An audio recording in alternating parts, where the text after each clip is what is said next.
Para quem, eu acho que todos devem estar ao par, mas para quem não sabe, o Projeto Joad ele funciona nos sábados à tarde e tem como sede o Inevan, e tem uma turma toda lá que trabalha todo sábado, né? Me ajuda, Estevam. O Estevam e a Ellen são chefes funcionais, o Dinho e a Edneia, Davi Jéssica, o Jean inclusive está em Novo Hamburgo fazendo curso, né? O Caleb, a Michelle. Isso. Tem uma turma toda, então, que precisa também de suporte em oração, porque a gente sabe que trabalhar com criança e com adolescente sempre é bem trabalhoso, mas eu tenho visto uma paixão e um amor tão grande na vida deles, e isso é do Senhor, é de Deus, né? Não tem como alguém produzir isso, um homem produzir isso, só Jesus para produzir isso. Então, a expectativa e a oração fica que o Senhor continue abençoando muito vocês e levante outros, né, líderes, para poder cooperar ali no projeto que é tão legal, que tem como principal objetivo a redenção das crianças e dos adolescentes. Amém? Irmãos, eu quero compartilhar uma palavra com vocês. Hoje nós vamos tomar ceia juntos e sempre... Desculpa as crianças. Desculpa, gente. A gente vai tomar ceia junto. E eu tenho um sentimento com relação à ceia, que por mais que a gente faz isso, toma ceia junto há anos e acha que sabe o significado dela, eu tenho um sentimento no meu coração que cada vez que eu penso na ceia me leva a procurar escavar um pouquinho mais e entender o que de fato é a ceia do Senhor, o que ela representa, o porquê é que Jesus instituiu a ceia. E essa semana, pensando um pouco nisso, Deus colocou algumas coisas no meu coração e eu queria compartilhar isso com vocês, tá bem? Vamos começar em Lucas 22, 19 e 20, que é onde Jesus, ele fala algo no qual eu quero focar, que só é falado, só é registrado aqui no livro de Lucas. Apenas Lucas pegou essa fala de Jesus, os outros evangelhos não falam isso, e foi justamente essa frase que chamou a minha atenção, e eu quero partir daqui para a gente poder compartilhar. Esses primeiros 3 textos não vai estar projetado, depois vai ter um PowerPoint ali para vocês irem acompanhando, tá bem? Lucas 22, 19 diz assim: tomando o pão, deu graças, partiu e o deu aos discípulos, dizendo: isto é o meu corpo, dado em favor de vocês. Façam isto em memória de mim.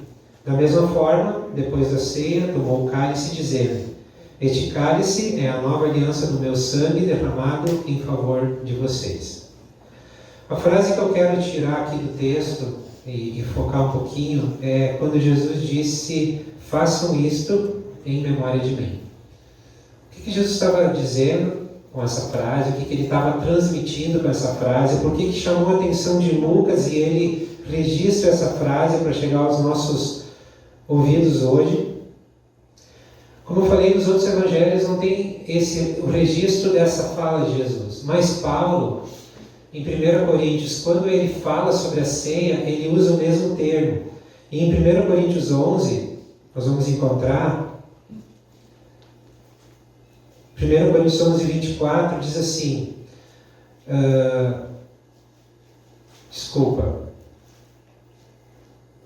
1 Coríntios 11, 26. Não, melhor. No versículo 24 e 25, Paulo institui a ceia e ele usa esses mesmos termos que Jesus usou. E ele diz assim: aquilo que eu recebi do Senhor eu reparto e compartilho com vocês. Aí ele diz: na noite que foi traído, Jesus tomou o cálice e disse exatamente isso: façam isto em memória de mim. Então Paulo, ele pega essa frase e o que me chama a atenção é que Paulo diz assim: eu recebi isso do Senhor. Nós sabemos que Paulo não foi um dos discípulos que andou com Jesus. Ele veio depois, ele se converteu depois, mas ele diz: eu recebi isso do Senhor. E a gente sabe que de fato Paulo, ele teve um encontro muito pessoal, muito profundo com Jesus, e eu creio que Jesus sim gastou tempo ministrando com Paulo, ensinando para Paulo tudo que ele tinha ensinado para os outros discípulos também. E no versículo 26, ele diz assim: porque sempre que comerem deste pão e beberem deste cálice, vocês anunciam a morte do Senhor até que Ele venha. Então existe um propósito de tomar a ceia também, e um dos propósitos dela é anunciar a morte do Senhor. E quando Paulo fala aqui da morte do Senhor, eu tenho entendido que ele fala da obra redentora, da obra da cruz, que inclui morte, sepultamento, ressurreição e ascensão. Ele não estava falando somente de um evento de morte, mas ele estava falando da obra completa, a obra concluída de Jesus lá na cruz. E eu queria agora aqui fazer duas perguntas para que tu possa ir pensando nisso, e a gente vai seguir. Jesus disse: façam isto, ele se refere a ceia em memória de mim. Paulo ensina a mesma coisa: façam isso em memória de mim. A pergunta é: qual é a memória, ou quais são as memórias que tu tem a respeito de Jesus? Tu entende o que eu quero dizer? Quando tu pensa em Jesus, quais são as memórias? O que vem à tua mente? O que bate no teu coração? Façam isto em memória de mim. E uma outra pergunta: quais são os teus pensamentos, as tuas memórias a respeito da obra de Jesus? Daquilo que ele fez lá na cruz. Façam isto em memória de mim. Então, qual é a tua memória a respeito de Cristo e qual é a tua memória a respeito da obra que ele fez lá na cruz? Parecem duas perguntas simples, parecem duas perguntas assim, é fácil de responder, mas o que eu quero te incentivar é tu cavar bem fundo e ir lá no fundo do teu coração e começar a criar memórias de fato, que fazem com que quando tu pensa, teu coração bate forte. Afinal, nós estamos falando do nosso Redentor, do nosso Salvador, aquele que vive. Amém? Amém.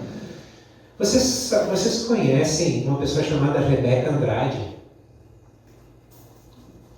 Alguém aqui já ouviu falar da Rebeca Andrade? Não? Rebeca Andrade é uma ginasta brasileira e ela ganhou 2 medalhas, uma de prata e uma de ouro agora nas Olimpíadas em Tóquio. E me chamou a atenção que eu estava lendo um artigo a respeito da trajetória dela, e ela é uma menina que com 4 anos de idade começou a mostrar habilidade para ginástica artística. E a gente sabe como no Brasil é difícil para alguém seguir carreira num esporte que não seja futebol. No futebol já é difícil, mas nos outros então é muito difícil sempre, né? Então, essa menina com 9 anos, ela já começava a sair de casa e ir para treinos, patrocinada porque ela é de uma família que a mãe criou 8 irmãos sozinha. É da periferia de Guarulhos, então ela passou por bastante necessidade. Com 9 anos, ela começou a ser vista por uma treinadora e eles começaram a incentivar ela, e era sempre penoso, ela chegava nos treinos, enfim. Passou um tempo, ela foi convidada para vir para um centro de treinamento de Curitiba, onde ela teve mais incentivo e ela começou a treinar e começou a se aperfeiçoar, até que uma treinadora viu a habilidade que ela tinha e convidou, ela recebeu um convite da ginástica lá no Flamengo e ela foi treinar no Rio de Janeiro, onde ela começou de fato a se preparar para uma Olimpíada. Ela estava se preparando para a Olimpíada, só que na trajetória dela antes disso tinha o Pan-Americano, tinha outros campeonatos, só que ela passou por 3 lesões, teve que fazer 3 lesões, mas 3 lesões levaram ela a fazer uma cirurgia no joelho. Aí vocês imaginem o que significa cirurgia em joelho de ginastas. A recuperação é muito difícil.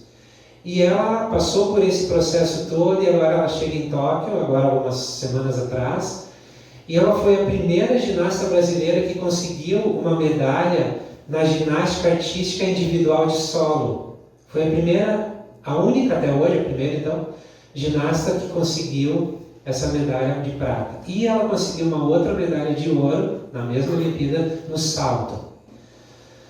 Então, a trajetória dessa menina é muito legal, assim, muito bonita, uma história muito tremenda, é muito desafiadora. Aí eu tenho uma pergunta para vocês. Fez diferença para vocês isso que eu falei? Não. Vocês se identificaram com ela? Não? Vocês pegaram a medalha que ela ganhou? Não, mas eu disse que ela ganhou de prata e uma de ouro. Vocês pegaram, vocês viram a medalha? Não, né? Ficaram felizes pelo trabalho, pela conquista dela? Sim, né? É isso mesmo. O máximo que a gente consegue se identificar com ela e usufruir do que ela conquistou é ficar feliz por ela. No máximo. Agora eu quero usar essa analogia e entrar na vida de Jesus. Jesus, ele não foi um campeão olímpico. Ele foi um campeão eterno. A gente pode chamar Jesus de campeão eterno? Amém. Pode, né? Jesus, ele foi um campeão eterno. E em 1 Coríntios 10, 16, tem um texto que me ajuda a entender algo muito profundo a respeito das conquistas de Jesus. Diz assim, Paulo falando sobre a ceia de novo, antes de falar propriamente sobre a ceia, mas ele vem introduzindo o assunto e ele diz assim: não é verdade que o cálice da bênção que abençoamos é uma participação do sangue de Cristo e que o pão que partimos é uma participação do corpo de Cristo? Paulo está nos ensinando algo muito profundo aqui. Ele diz que o pão que é partido na ceia simboliza a participação que nós temos no corpo de Cristo, no corpo de Jesus. O cálice, aqui nós usamos suco, alguns lugares usam vinho, simboliza a nossa participação no sangue de Jesus. O que eu quero focar nisso, irmãos, é que, diferente da Rebeca Andrade, que nós não conseguimos participar da conquista dela, não sei dizer, nós somos brasileiros, como a Rebeca é brasileira, ela conquistou 2 medalhas na Olimpíada de Tóquio. É o máximo que nós participamos. Diferentemente, a nossa participação na vida de Jesus, ela é profunda, intensa, completa e eterna. Nós participamos totalmente da conquista de Jesus lá na cruz. Por exemplo, se a gente colocar na linguagem que eu estou usando de Olimpíada, e a menina ganhou 2 medalhas, Jesus ganhou muitas medalhas na cruz. Muitas medalhas. Por exemplo, a gente poderia dizer que ele ganhou a medalha da vitória sobre a morte. Concordam? Ele venceu a morte no primeiro lugar. Glória a Deus. Ganhou medalha sobre a morte. Ele ganhou medalha sobre a libertação do império das trevas, a libertação da escravidão do pecado. Uma outra medalha que ele conquistou foi de uma nova identidade, de santidade. Uma outra medalha de justiça, de aceitação. Uma outra medalha vinha gravada nela, Filho amado. E muitas outras medalhas e muitas outras conquistas que Jesus teve lá na cruz. Ele ganhou muito mais medalhas do que aquele nadador americano, Michael Phelps, né, que foi o maior medalhista em Olimpíada. Ele ganhou muito mais medalhas lá na cruz do que esse homem. A diferença, irmãos, tu consegue visualizar uma medalha bem bonita, de ouro? Tenta visualizar. Vamos fazer um exercício. Jesus conquistou várias delas, tá? A diferença é que Jesus pega essas medalhas e pendura no nosso pescoço. A conquista de Jesus é a nossa conquista. O que ele conquistou lá na cruz, ele conquistou e repartiu, entregou para nós. Paulo ele diz que nós participamos do corpo e do sangue. Então, eu entendo que nós participamos de todas as conquistas de Jesus lá na cruz. Por isso que quando Jesus diz fazer isso em memória de mim, eu creio sinceramente que Jesus se referia à sua pessoa, sim, mas também à obra dele. Façam isto e sempre lembrem do que eu conquistei lá na cruz, porque o que eu conquistei é de vocês. Amém? Amém. E Todos os dias, irmãos, o Espírito Santo, ele trabalha arduamente para confirmar isso nos nossos corações. Sabe, o que Jesus conquistou lá na cruz não cai no esquecimento. Essa menina que conquistou essas 2 medalhas, ela vai passar alguns anos e vai ter outra ginasta que vai conquistar mais medalhas. Vai superar ela. Mas ela se preparou a vida inteira para participar dessa Olimpíada, para ganhar essas medalhas. Mas ela vai ser superada daqui a pouco. Mas ninguém, nunca, em lugar nenhum, vai superar o que Jesus conquistou lá na cruz.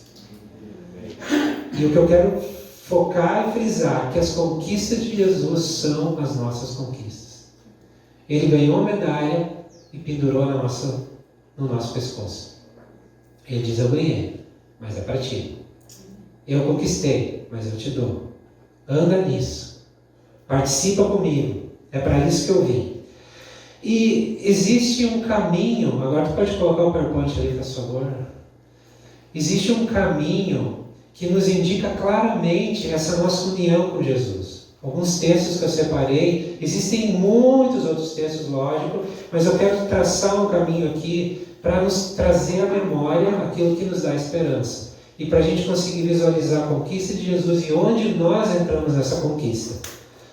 Então, como nós fizemos para acessar as conquistas de Jesus?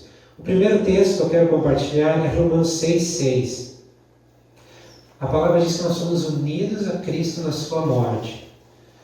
Pois sabemos que o nosso velho homem foi crucificado com ele, para que o corpo do pecado seja destruído e não mais sejamos escravos do pecado. Então, a primeira grande verdade a respeito da conquista de Jesus é que nós fomos colocados em Cristo juntamente com ele lá na cruz.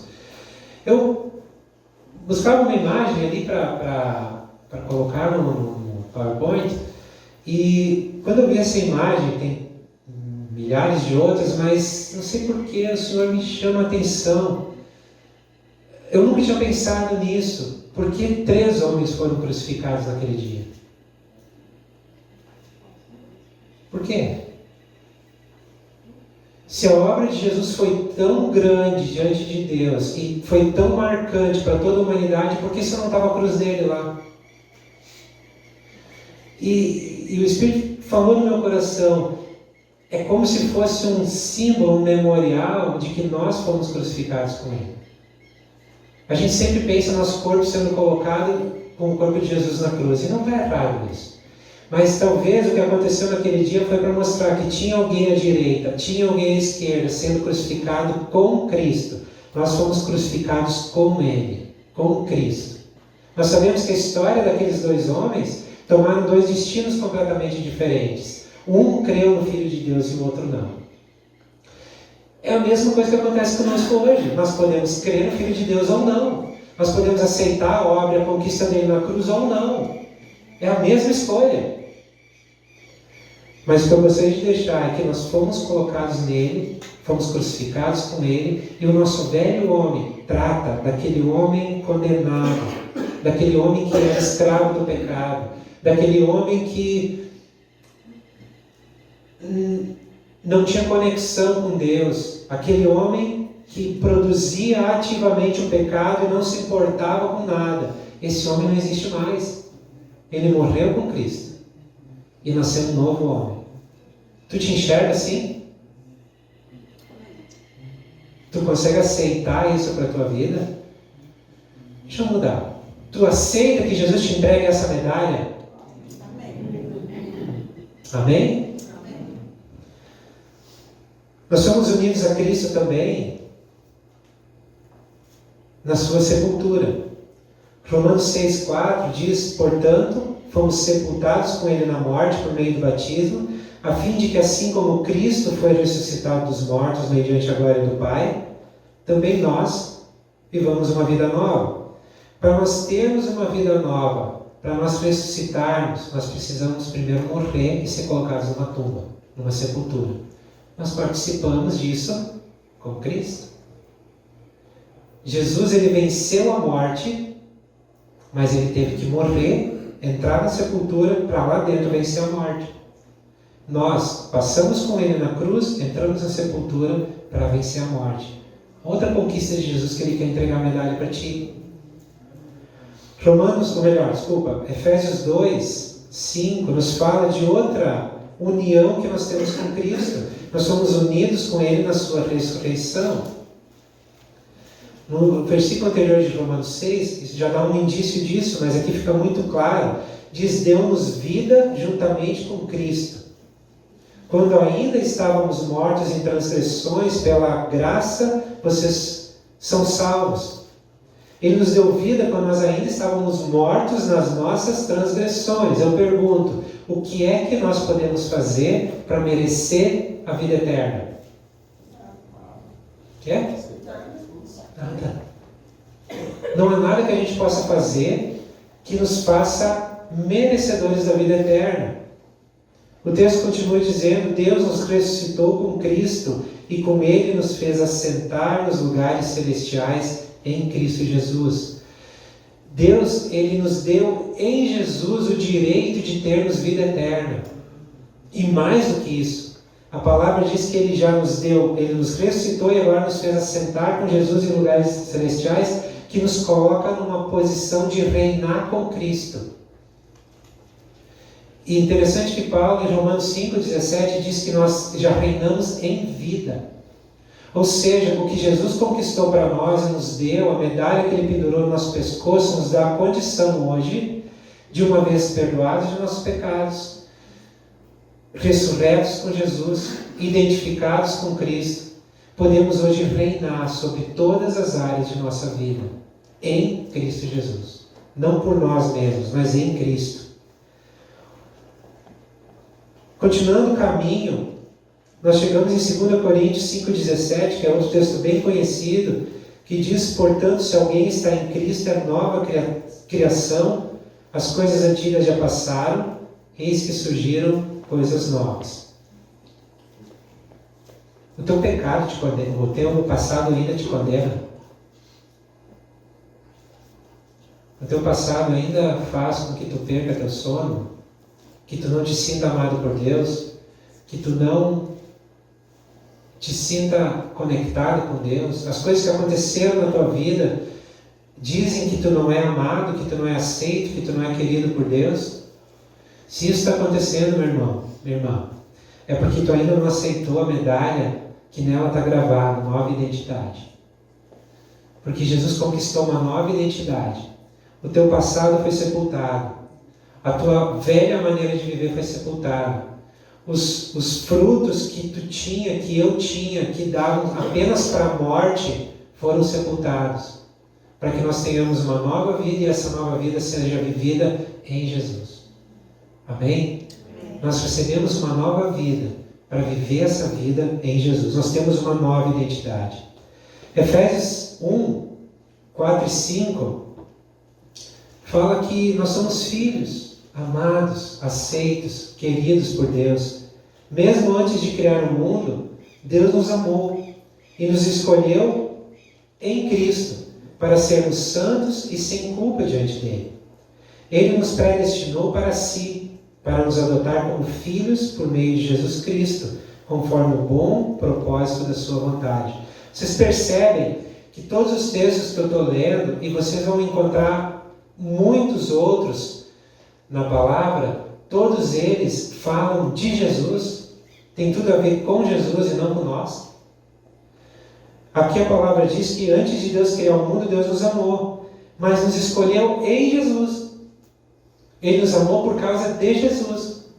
Ele continua e diz que Ele nos predestinou para si, para nos adotar como filhos por meio de Jesus. Sabe, tu não tem que te sentir amado, querido, aceito por Deus pelas coisas boas que tu consegue produzir. Porque se tu pensar que é assim que funciona, as coisas más que tu faz, elas vão te desqualificar.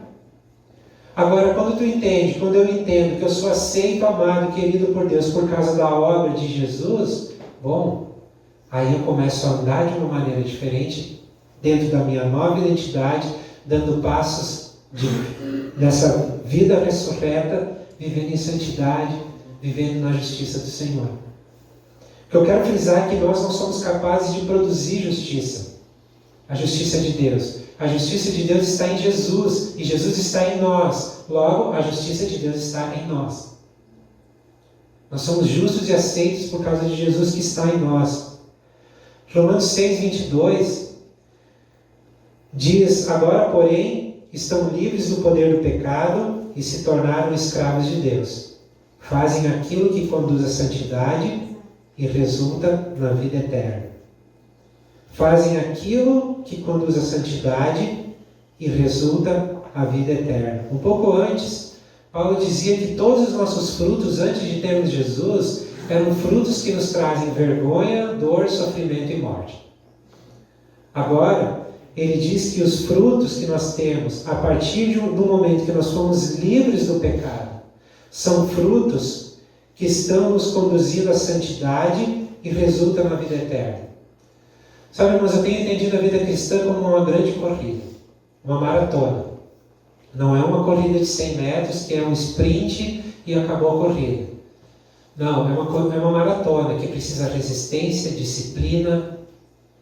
Né? Vai ter ladeiras que se vai subir, vai ter declínios, vai ter vales, vai ter montanhas. Isso é a vida cristã. Vai ter um momento onde o caminho vai ser bom, a pisada vai ser boa, vai ser na areia do mar, na orla. Vai ter outros momentos que a pisada vai ser muito ruim, porque vai ser num terreno pedregoso. Vai ter momentos que a trilha vai estreitar e a gente vai se arranhar com espinhos. Vai ter outros momentos que a estrada vai estar bem aberta, a gente vai correr livremente, vai render muito ali. Isso é a vida cristã. Mas o que a gente precisa entender e ter claro isso, é que é um processo contínuo até que o Senhor venha. E Ele vai nos santificando, Ele vai fazendo com que a vida que está no nosso espírito venha a ser real na nossa alma e venha se manifestar também em obras. Colossenses 3 tem um texto que tem me desafiado muito.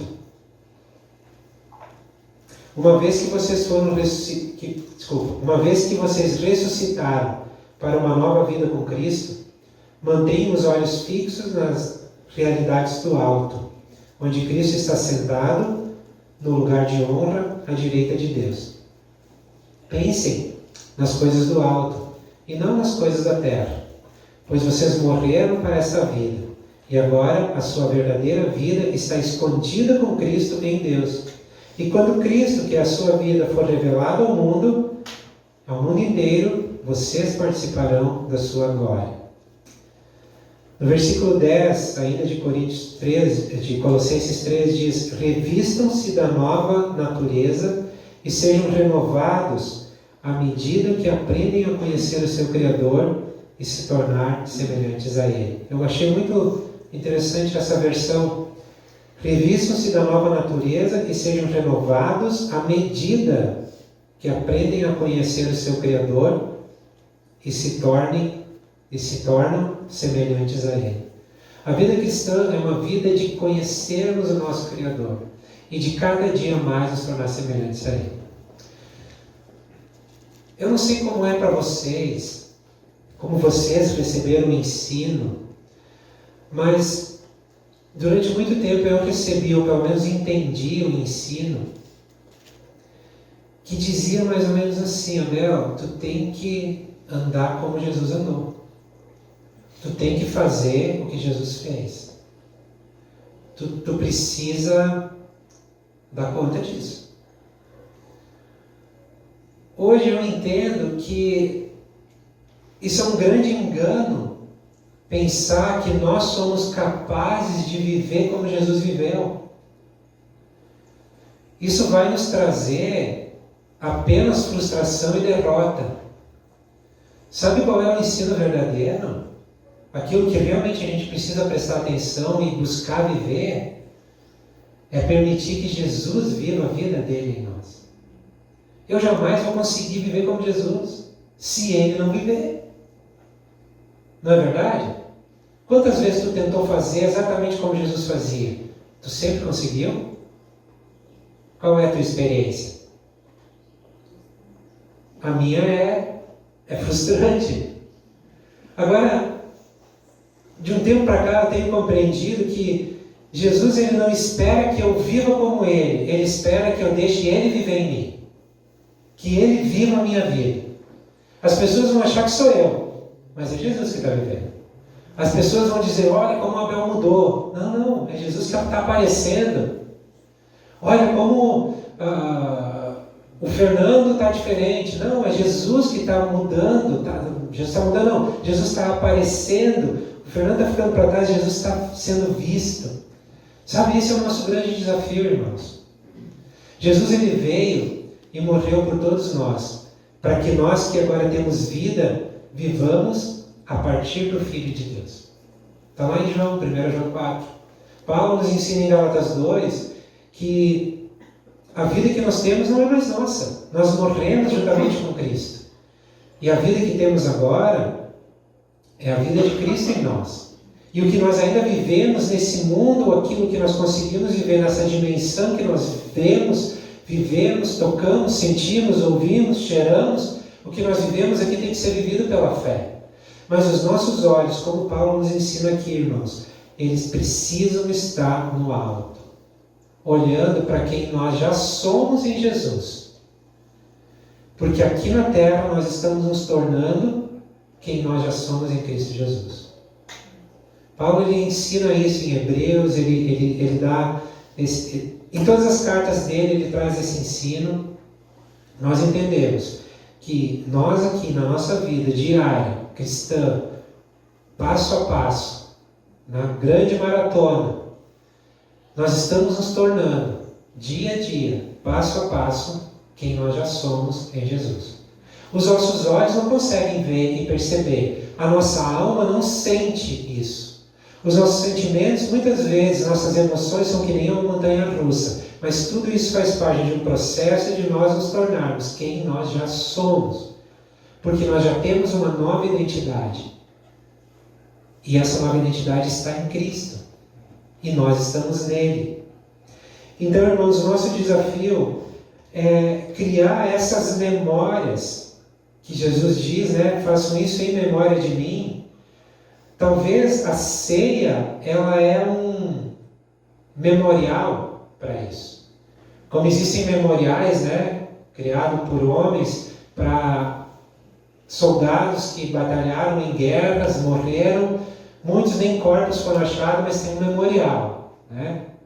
Às vezes milhares, centenas, dezenas de milhares de nomes escritos num memorial porque deram sua vida pela sua pátria.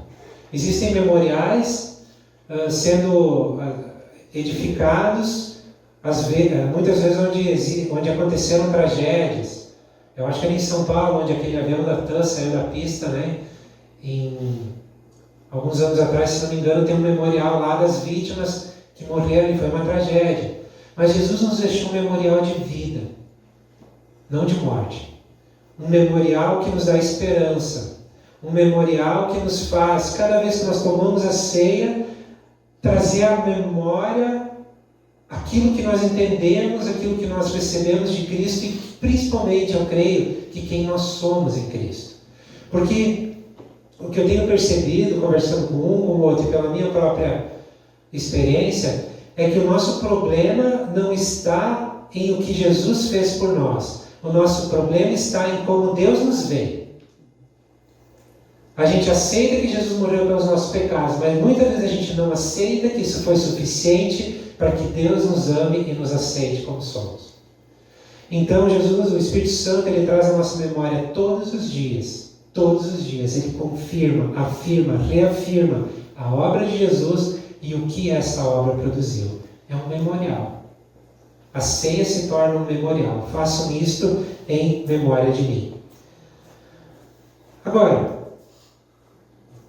qual é a tua memória com respeito à morte de Cristo? Pergunta que eu iniciei. Quais são os teus pensamentos a respeito da obra de Jesus? O que ela produziu, o que ela fez conosco, onde nós estamos, onde ela nos colocou. Quais são os memoriais? Quais são as memórias? Quais são os pensamentos que vêm ao teu coração quando tu pega a ceia para tomar? É um ritual? Não deixa de ser, mas é só isso? Não precisa produzir algo mais? Eu não estou dizendo que quando a gente tem que pegar a ceia, a gente tem que ficar com uma cara triste, lembrando de Jesus pendurado na cruz. Não, na verdade esse memorial, ele serve para nos trazer alegria, porque Jesus não está mais na cruz. Ele não está mais no sepulcro. Ele ressuscitou. Ele está sentado à destra de Deus e nós estamos com Ele nisso. E daqui a muito pouco tempo nós vamos estar pessoalmente também. Amém? Vocês creem nisso? Hoje é um memorial. É um memorial.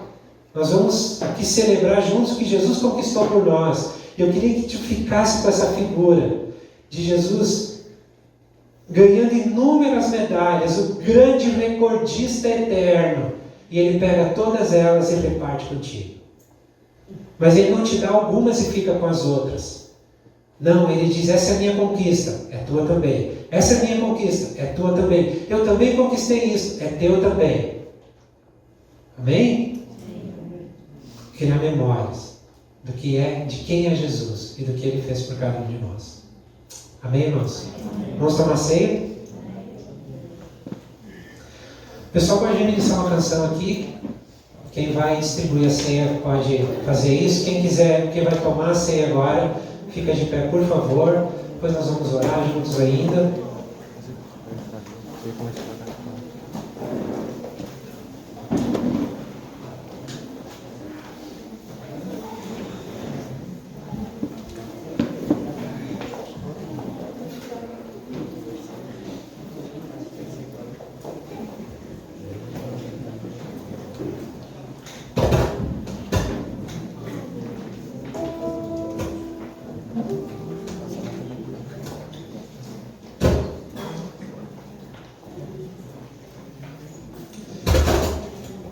No livro de Lamentações, de Jeremias, no capítulo 3,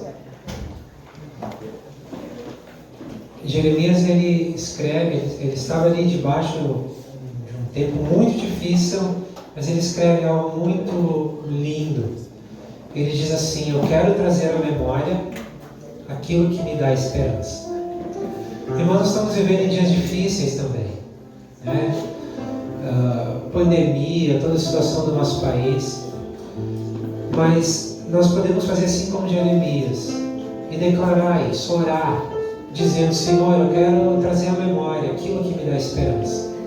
E não existe nada mais poderoso para nos dar esperança do que olhar para Jesus, olhar para aquilo que Ele fez, aquilo que Ele conquistou.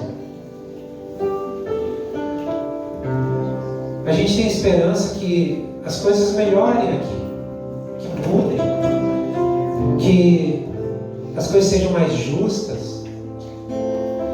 Mas a nossa verdadeira esperança, ela precisa estar no Senhor Jesus. Quando Jesus ensina a orar, os discípulos dele a orar, a tão conhecida oração do Pai Nosso, lá no meio ele diz assim, que nós devemos pedir para o Senhor: venha o teu reino, seja feita a tua vontade, assim na terra, como ela é feita no céu. Que a tua justiça seja feita aqui na terra, como ela está estabelecida no céu. E essa precisa ser a nossa oração com respeito ao nosso país, com respeito a tudo que está acontecendo.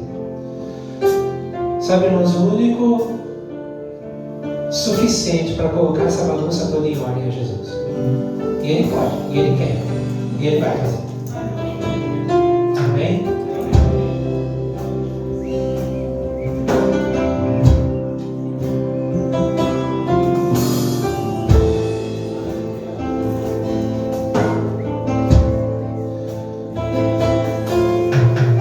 Enquanto que eu pensava nesse tempo de nós tomarmos a ceia juntos, me veio algo meio diferente.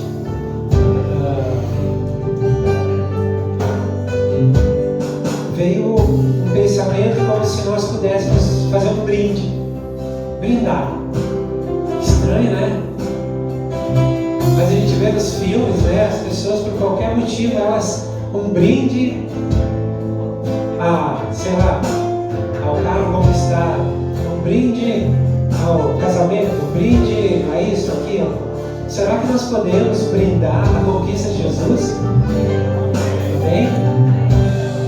Senhor, nós queremos te agradecer, porque tudo que tu conquistou lá na cruz do Calvário, tu repartiu conosco. Obrigado por cada medalha, obrigado por cada conquista, obrigado por cada vitória, porque só tu podia fazer isso. Tu é o campeão dos campeões, tu é o nosso campeão eterno, tu é o Rei dos Reis, o Senhor dos Senhores. Tu é aquele que conquistou todas as coisas. A palavra diz que tudo foi sujeito a ti. E tudo tu compartilha conosco. Teus irmãos mais novos, Senhor Jesus. Tu é o nosso herói, nosso irmão mais velho, aquele que nos dá o exemplo. Senhor, obrigado por isso. Obrigado porque tu reparte a tua vida, as tuas conquistas com cada um de nós. Obrigado porque tu, sendo tão poderoso, tu também tão humilde e reparte conosco. Obrigado porque nós podemos tomar esse pão, simbolizando o teu corpo, e saber que nós participamos do teu corpo.